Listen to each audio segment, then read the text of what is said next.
Welcome to Coaching Kidlit, a podcast about writing and publishing good kidlit. We dig into various aspects of writing craft through a kidlit lens and provide inspiration and clear, actionable items to help writers like you move forward on their kidlit writing journeys. I'm Sharon Skinner, author, accelerator, certified book coach, and author of speculative fiction and kidlit, including picture books, middle grade, and young adult. Hello, listeners. Welcome to Coaching Kidlit. Today's guest is Claudia Mills. Claudia is the author of 60 books for young readers, including picture books, easy readers, chapter books, and middle grade novels. Her most recent titles are The Last Apple Tree, The Lost Language, and the After School Superstars chapter book series. She was also a professor of philosophy at the University of Colorado at Boulder for almost a quarter of a century, specializing in ethics and political philosophy, and currently teaches in the graduate programs in children's literature at Hollins University in Roanoke. Her books have been named Notable Books of the Year by the American Library Association and translated into French, Spanish, Italian, Hebrew, Japanese, Korean, and Chinese. All of her books were written between 5 and 7 in the morning, lying on the couch with her favorite clipboard, narrow-ruled pad of white paper, and fine-tipped black marker pens while drinking Swiss Miss hot chocolate. It can't get any more fun than that. Welcome, Claudia. I'm excited to have you on the show. I'm so delighted to be here. Thank you so much for having me. So, Claudia, you also just released a new book. Yes, I did. Its title's a bit of a mouthful. It's Calliope Callisto Clark and the Search for Wisdom. The girl in the book, whose given name is Callie Clark, decides that it's not a grand enough name for her as she starts middle school, and she loves everything that has to do with ancient Greece. So she looks up names that Callie could possibly be short for, and ends up with Calliope Callisto Clark and the Search for Wisdom. I love it. And I really like that there's a little bit of the appeal to readers of Fancy Nancy in the idea that your character wants to be fancier than who she is. And I think that that is going to resonate with a lot of your readers. Hope so, because a lot of my recent books have been characters who are more introspective, introverted, quiet, where they need to find their voice. Callie does not need to find her voice. Callie has her voice, and it rings out loud and clear right from the start of the book. And so I hope that readers will identify with that too, who are forces to be reckoned with as Callie is herself. You've published over 60 books and across the age categories in children's literature, from picture book on up, but you're focusing more on the chapter books and middle grade books at this point in your career. That's right. Give us a little bit of your journey into writing and how you got to where you are now. I'll try to make it as concise as possible. I wrote my first book, so-called, when I was 6 years old, and all it had in it was pictures of the rainbow, and I wrote rainbow, pictures of the sky, I wrote sky, pictures of a tree, I wrote tree. But at the end, I had advertisements for the future books I was going to write. And I promised that there would be a big book, 100 pages of my life, and a thick book, 100 pages of poetry, spelled P-O-W-A-T-R-E-E, poetry. So I had these big dreams very young. And I actually wrote the big book, 100 pages about my life when I was in 8th grade. I wrote an autobiographical account of my year, all about me, and it was the sensation of the junior high. There was a waiting list for kids to have a turn to read the book. It helped that they were all in the book, so they wanted to see what I said about them. But it also taught me that you could write about your own life in an honest way. I told embarrassing, humiliating things that had happened to me, but I made them funny and I made them real. And so that was really my breakthrough as a writer. But then I went off to college and I studied philosophy. I fell in love with philosophy, the big ideas, the thrilling ideas of the great writers from antiquity to the present, who were exploring questions about existence and morality and the meaning of life. And I went on to graduate school in philosophy, and I thought I had left my writer self behind. But partway through graduate school, I happened to see an advertisement in the New York Times And I was a grad student in Princeton, which is in New Jersey. So I was near New York. I saw an advertisement in the New York Times for position in children's book publishing. And it said, call today. And so I interviewed for this job. It was a job at Scholastic. I dropped out of graduate school and I became a secretary to 3 editors at Four Winds Press, which was at the time the hardcover trade division of Scholastic. So I was all of a sudden commuting from Princeton to New York every single day on the bus, working in children's book publishing, and I got very serious then about writing. I sat on the bus and wrote and wrote. I wrote picture books because I thought they were easier. They're harder, but I didn't know this. I sent them off to various publishers. They all came back rejected with just a form letter. Of course, nowadays, you don't even get a form letter. It's just if you don't hear from us in 3 months, we're not interested. But back then you got form letters, but none of them gave me any clue about what anyone really thought about my work. And this was all before the days of people having critique groups and going to writing conferences. I was pretty much on my own. And I wished I could just be in a publishing company, like a little fly on the wall, and find out what people were actually saying about my books. And so I had a brilliant idea.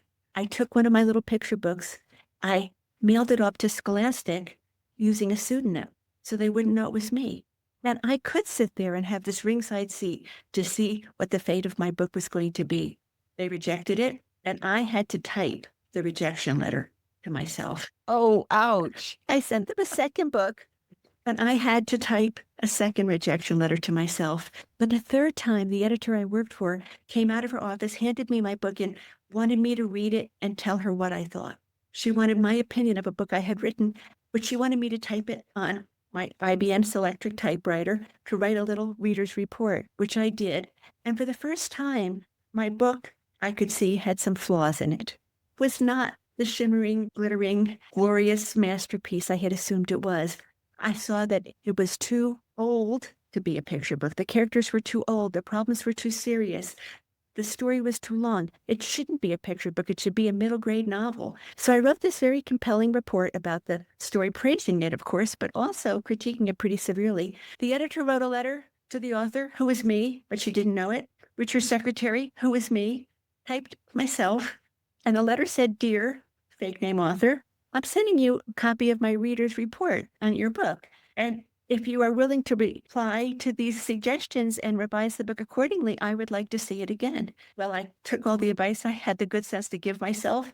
They published the book, and I did have to tell them who I was. But that was my breakout. My break-in. It wasn't a breakout moment. It was my break-in moment. But my career then took a detour because I ended up, after being about 1.5 years at this job at Scholastic, I walked into a philosophy convention that was going on in New York and bumped into an old college teacher of mine.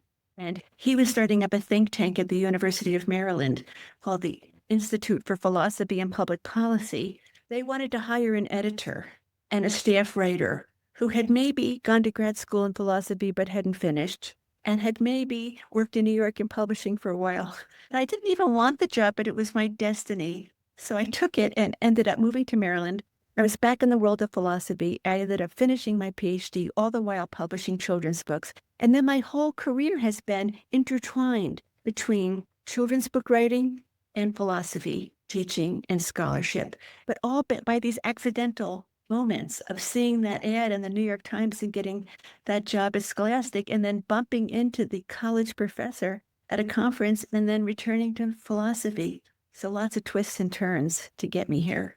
Lots of twists and turns, but you also took advantage of the opportunities in ways that not everyone would creatively take advantage. So the idea of submitting to your own publishing house with a pseudonym is brilliant, because how else are you going to get that opportunity to get the kind of feedback that you were looking for? But I also think that you realizing where the flaws were when you had to sit down and write that report for someone else is really meaningful.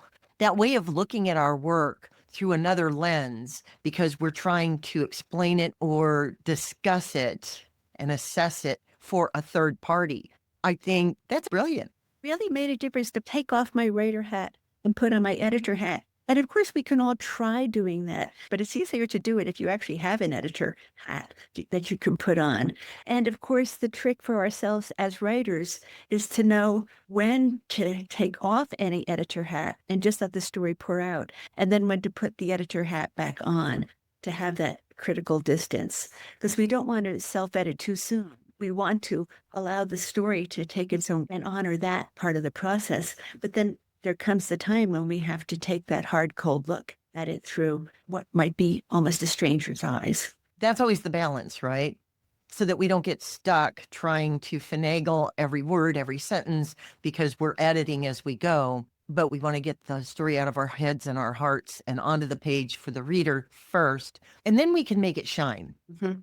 That's quite the journey. So all the time that you were working in philosophy, you were still writing children's books.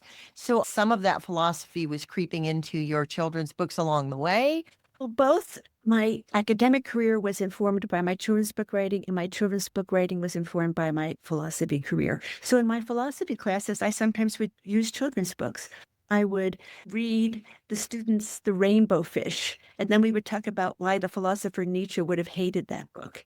He hated sharing and leveling and being just like the herd or the crowd. He wanted you to be on the mountaintop, breathing that rarefied mountain air. So it was so fun to read Rainbow Fish to the students. Or for their final exam, I would have them read Phyllis Reynolds Naylor, brilliant Newbery-winning book Shiloh, and have the students analyze Marty's moral dilemma in the book using Kant and Aristotle and John Stuart Mill. And so that was a lot of fun. And then in my children's books, I'd often have my characters ponder some ethical question.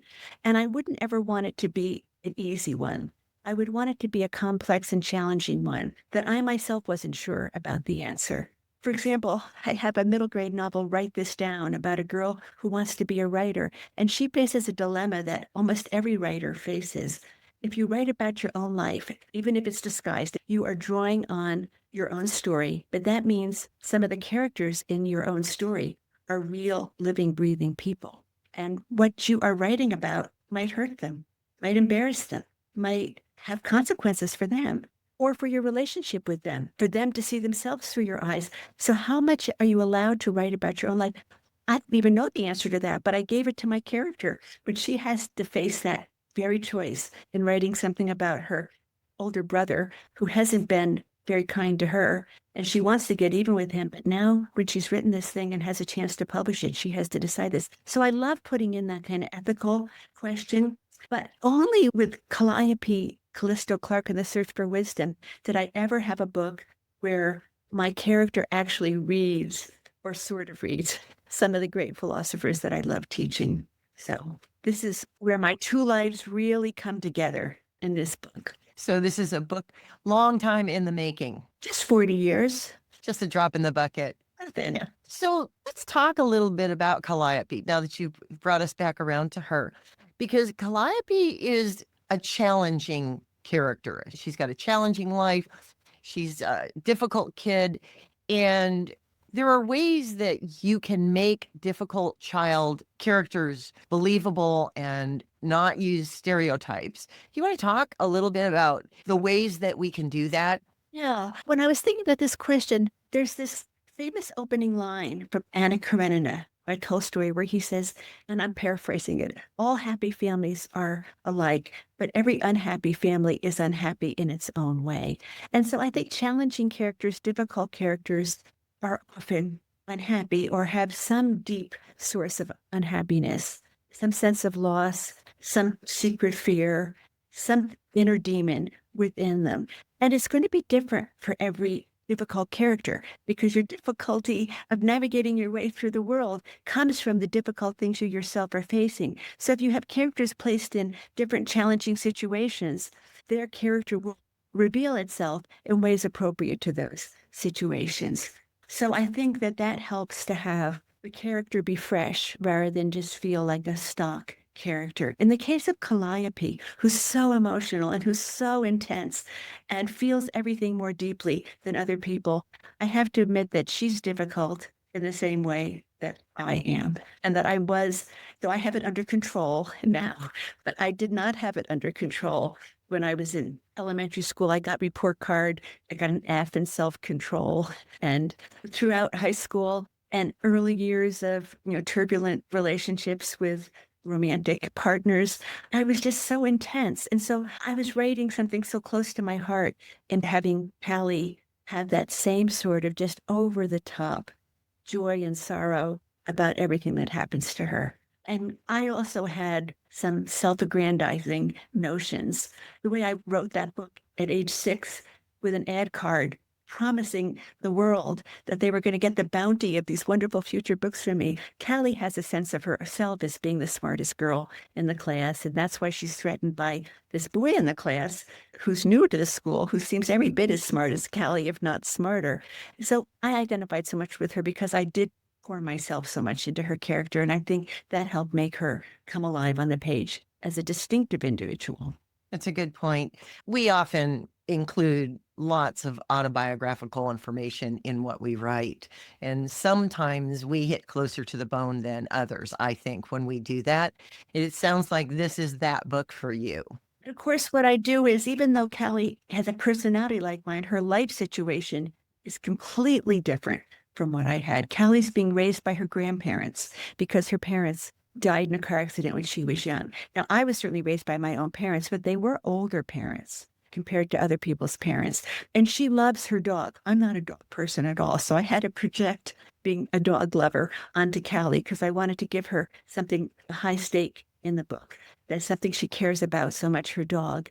And when there's a threat that she may lose her dog if she doesn't get the dog under control and herself under control, that was an important part of the plot structure of the book. But I changed enough elements in her life from my own life that allowed me to have enough distance also from her to write her. Yeah, that's always really important to be able to have enough distance to step back and see the character as an individual in their own right and not as just a mirror reflection of who we are. I think that's very well said. So do you want to read the blurb on the back of the book for Calliope? Of course, it has some nice things about me that the publisher wrote.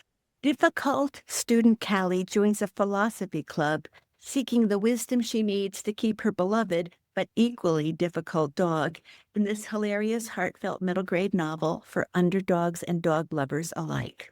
Once Callie, Calliope Callisto Clark, starts saying something, it's hard for her to stop.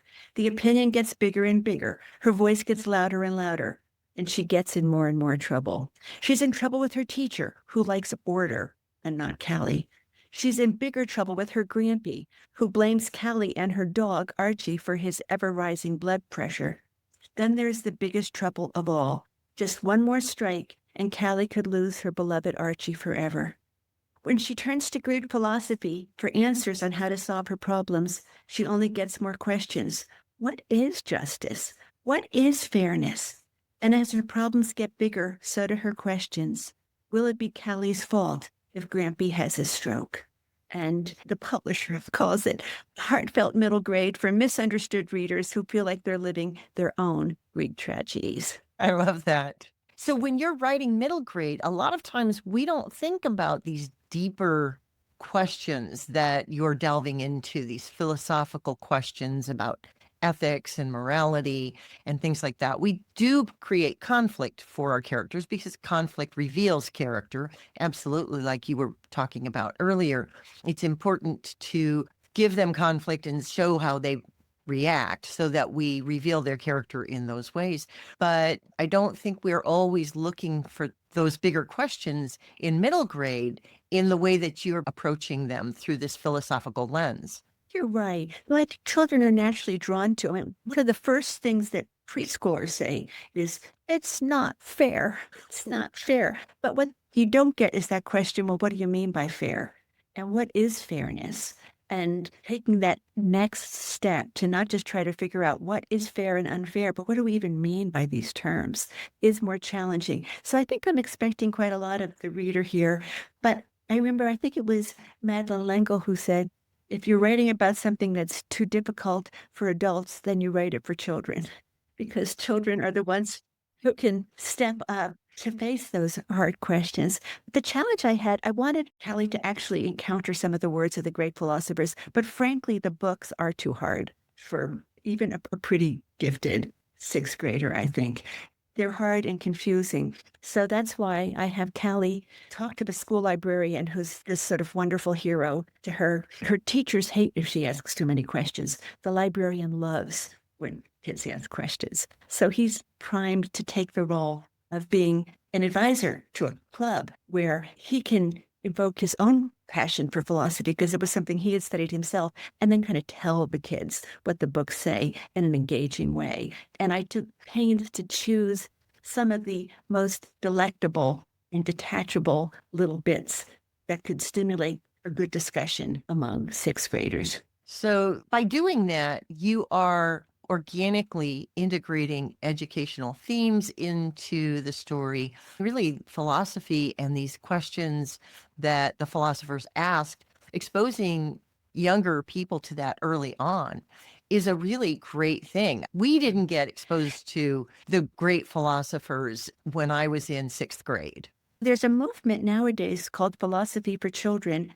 That's philosophy professors and other people trained in philosophy who will go into elementary schools even and try to engage children in philosophical dialogue. But what they don't do is bring in the actual philosophers. They just get the kids to talk about the questions and get excited about the questions in their own right. There's a philosopher, Gareth Matthews. I think he passed away some years ago. But the things he would get kids to say would be exactly like what Plato was saying, but they were saying it in their own words, but grasping those ideas. So I think there is a movement to recognize that kids are more ready for this than adults might think. I think that there's a lot of things that we're starting to see that we're realizing kids are more ready for or need more than adults tend to think at an earlier age.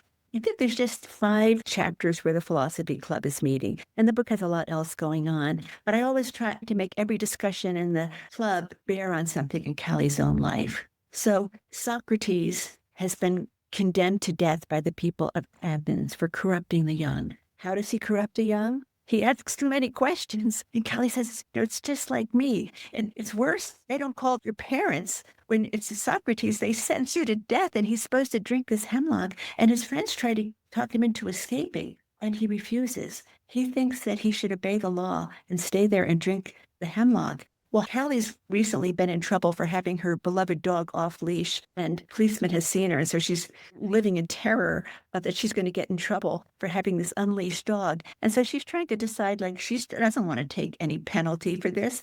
When she gets in trouble, she tries to get out of the trouble. And here Socrates is saying, I'm not sorry I asked all those questions. I'm not sorry I got all those conversations going, but I am going to drink the hemlock if that's what the people of Athens have sentenced me to do. So I try in each case to have what they're talking about in the club connect with Callie's own questions about herself. That's a lovely way to compare and contrast the philosophy and the challenging dilemma of your character. She goes to philosophy for answers, but philosophy tends to give you only bigger and harder questions. And you can take what you want from these great philosophers. You can take something that will really help you in your life, but then you can reject some other part of it. You yourself can use your own philosophical thinking to engage these works in your own way, on your own terms.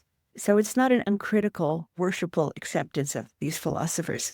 So my weakness is for Epictetus, the Stoic. He's the one who is featured on the cover of the book, where Callie is looking at a bust of Epictetus, Callie with her dog, and you can see that she's ready to take him on, and he's ready to take her on. Listeners are not going to be able to see this cover, but I do love it because his central claim is that there's things in life that you can control, and there's things in life that you can't. That's the foundation, everything that he goes on to say. Which should you focus on? The things you can't control or the things you can control? How about the things you can control? And what are those things? Well, it's a very short list, but it's a very important list. The only thing you can control is yourself. That's the only thing you can control. And in particular, what can't you control? Other people. You can't control them. You only control yourself. And of course, that's a big job and a hard job and an important job. And the fact that you can control yourself, maybe, Callie has to work on that quite a bit, is key. So I really loved bringing Epictetus in, my hero. I love that as a theme for a middle grade book because there are adults who don't understand that. There are adults that don't agree with that and work against it all the time. And I think it's an important topic. And I think it's an important thing for us to learn earlier on than what we do. I agree 1,000%. And even when you do understand it, there's actually inhabiting it and living by it. When I taught philosophy, I would have 1 week where we did Epictetus. And during that week, I was very good at focusing on just what I could control and letting go what I couldn't. But then the next week, I would be back to my old ways. It's very hard to sustain that kind of stoic attitude. In a way, we don't even want to. Epictetus talked a lot about sort of eliminating these problematic emotions like anger and envy and grief. And a lot of us don't want to live a life stripped so bare of these vivid human feelings that are part of what make us human. But you only can sustain these things for a while. And then you need a little booster shot, getting your Epictetus out again or getting Calliope's story out again. Right. Calliope is that booster shot, Yes. right? If you are out there needing a little booster on, what can I control? I think Calliope's story is perfect for kidlit writers to dig into. I like to think that. One of the other things we wanted to touch on in our conversation is developing an authentic dialogue and internal voice for your characters. You've got 60 plus published books under your belt. This is something that I think you've probably gotten really good at. Do you have some techniques for that or some ideas about the approach that you use that works for you? Most of my books have actually been third person, where I stick with the protagonist's viewpoint. Protagonist is my focalizing character. We see everything through his eyes or her eyes, but it's a third person voice, but still reflects the sensibility of that character. Calliope's story is first person, and this time I did something I hadn't done before. As I was trying to figure out how I was going to get into her story, I just let her kind of start telling it to me. I just sat down and let her start blabbing, like who she is, how she got her name, how she lives with her grandparents, how she feels about that. I just wrote pages of her talking to me directly, and her voice just leapt off the page. I didn't even really have to think about how to shape it because she did it for me. And then, of course, I had to do a lot of cutting. Very little of that made its way into the final book, because no one wants a big info dump of a character going on and on about herself and her hair and her friend and just telling, this huge amount of telling at the beginning. But her telling that to me in her voice really helped me get that voice down on the page. So I think that can be a good exercise for you as a writer, is to either just let your character start blubbering to you about all her hopes and fears and goals and dreams, or interview your character. Start asking questions and seeing how he or she answers can be another tool, I think, for getting the character just to start being himself or herself on the page.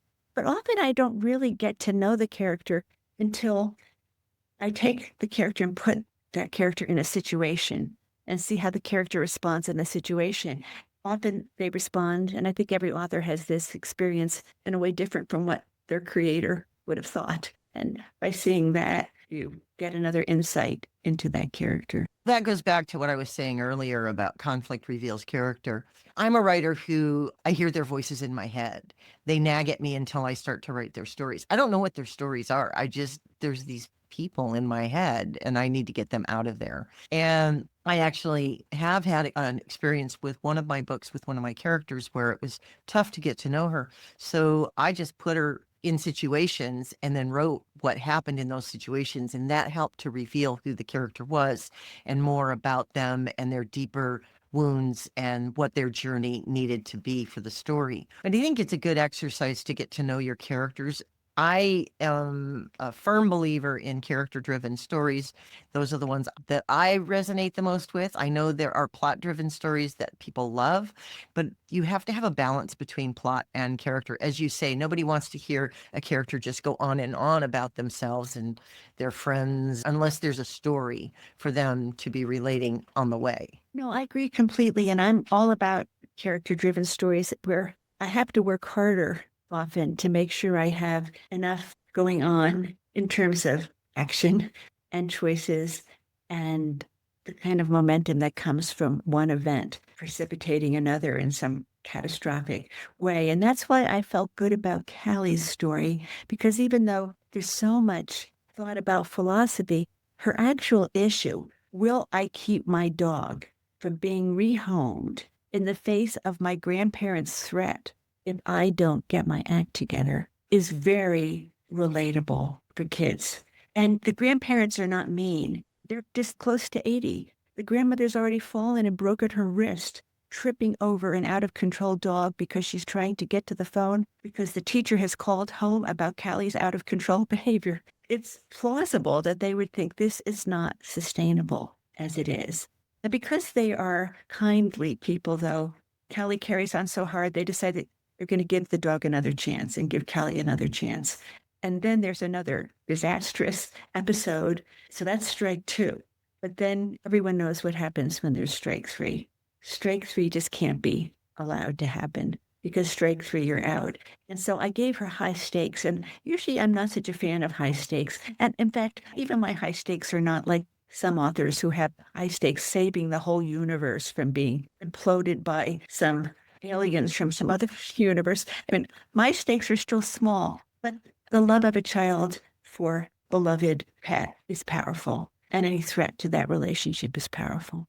Well, I want to push back a little bit on what you just said about your stakes being small. I don't think those are small stakes at all. For Callie, those are huge. They're huge stakes. For your character, they're huge. And those are the kinds of things that kids face. The loss of a dear pet or the loss of a good friend or moving away. These are high stakes for kids. So I wouldn't call them small at all, but I get what you're saying. I agree completely. And actually, even behind very small stakes are bigger stakes. My book that has sold the most copies has the world's smallest stakes almost. It's called 7 times 9 equals trouble. It's one of my 3rd grade level chapter books. And it's a boy who's struggling with the times tables. But the central dramatic question that drives the story is, will Wilson pass the time test on all 12 times tables in time to gain the promised ice cream cone? So on the face of it, that's a small stake. But of course, he's now even anthropomorphized his ice cream cone, thinking of it waiting in the freezer, getting freezer burn. The custodian's even going to throw it away. But it's also about being the worst in the class at something everyone else is succeeding at. And he's conspicuously failing at. His younger brother is a math whiz who's already doing better in math than he is. So it's feeling like a failure. It's feeling inadequate in the eyes of your parents and your teachers and the world at large. It's having to do a thing that's very hard for you to do and forcing yourself to do it even though you're not enthusiastic. These are things that are much bigger than whether you're going to get the ice cream cone. It's not that he cares, about whether he's going to be licking that ice cream cone. It's what it represents. It represents mastering something that he's been failing at that other kids have been succeeding at. That's absolutely true. And I'm not surprised that that's one of your best-selling books because it's very relatable. I don't know about you, but way back in the day when I was in grade school and we were learning the times tables, they used to put this album on the turntable. This is back in the day. That was somebody just repeating things like 7 times 9, 6 times 4, 3 times 2. And we were supposed to sit there and just write down the answers. And I was always doing the math in my head. I wasn't one of the kids who memorized the times tables. I did the work in my head. And so I could never finish. I could never get all those answers. And I was a good student. I loved school. But because of that, I thought I was horrible at math for many years. I love your point there because childhood experiences linger and repeat themselves over and over again and lead to patterns of thought that can haunt us for the rest of our days. One careless and sometimes cruel comment from a teacher, and now teachers are nice. Mostly. Back then, there were some that really weren't. And some of the things they said, yes, the whole rest of your life stays with you. And so that's why I think it's so important how we speak to our children as parents, as teachers, as guardians. It's so important how we speak to them. And that's why I think children's books are so important, because that's a way of speaking to the children who are going through something like this and saying, I get it, and you're going to be okay. Yeah, I love that. We could go on because I'm enjoying this conversation so much. No, you're great to talk to. But we do need to kind of contain our conversation. And we've come to the point where we usually give our listeners an action item to take away from the conversation. So, what action item do you have for our listeners today, Claudia? Oh, the one about just letting your character pour herself out to you, or just sit and interview her and write down what she says. I think that that is a very concrete thing to do. But I also wanted to suggest, it took me a long journey to realize that I could take my passion for philosophy and put it into a book for 10-year-olds and 11-year-olds and 12-year-olds. And I think that it can enrich a book so much if you bring your own outside of children's book passions to bear. So as you're trying to brainstorm ideas for your next book, think of any unusual hobby you have or interest, or suppose you just love reading books about the South Pole, or suppose you just love vacations visiting Civil War battlefields. Think of some sort of little eccentric but fun passion of your own, and how that could be a layer in a book you might write for young readers. Because I was sort of holding out, and I'm not going to put philosophy in every book. I'm going to try to think of my next little eccentric passion, but make use of these gifts that you've given yourself as you think toward your next project. I love that. For my action item for our listeners, I'm going to suggest that you go back to a point in time when you were a kiddo and you were struggling with something that, now may seem like, oh my gosh, why was I struggling with that?